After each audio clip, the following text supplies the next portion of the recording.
यह है आरजे कार्तिक की 1 मिनट स्टोरी। ये कहानी एक महात्मा जी और उनके 2 शिष्यों की। महात्मा जी का जहां आश्रम था उसके ठीक सामने एक तालाब था।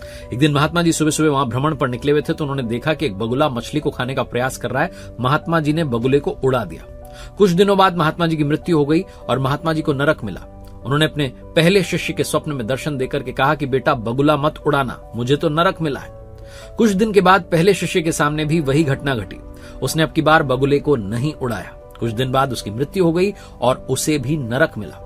आकाशवाणी हुई और जो दूसरा शिष्य था, जो जीवित था, छोटा शिष्य, उसे सुनाई दिया कि भाई बगुले को उड़ा देना। अब उसे समझ नहीं आया कि गुरु की बात माने, गुरु भाई की बात माने। गुरुजी ने तो कहा था बगुला मत उड़ाना, मेरा गुरु भाई कह रहा है कि बगुला उड़ा देना क्योंकि मुझे भी नरक मिला है।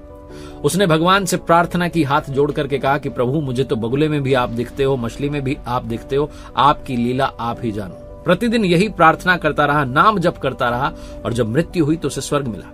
नारद जी ने भगवान जी से पूछा कि आपकी क्या लीला है। भगवान ने कहा कि जब महात्मा जी ने बगुले को उड़ाया था उस दिन बगुला भूखा था। अगर वो मछली खा लेता तो उसकी जान बच जाती, वो तड़प तड़प के नहीं मरता। बगुले का पाप महात्मा जी को लग गया। जिस दिन उस पहले शिष्य ने बगुला नहीं उड़ाया उस दिन बगुले का पेट भरा हुआ था। वो तो ऐसे ही विनोदवश मछली को जो है परेशान कर रहा था। उसने मछली की वहां पर जान जाने दी और मछली का पाप पहले शिष्य को लगा।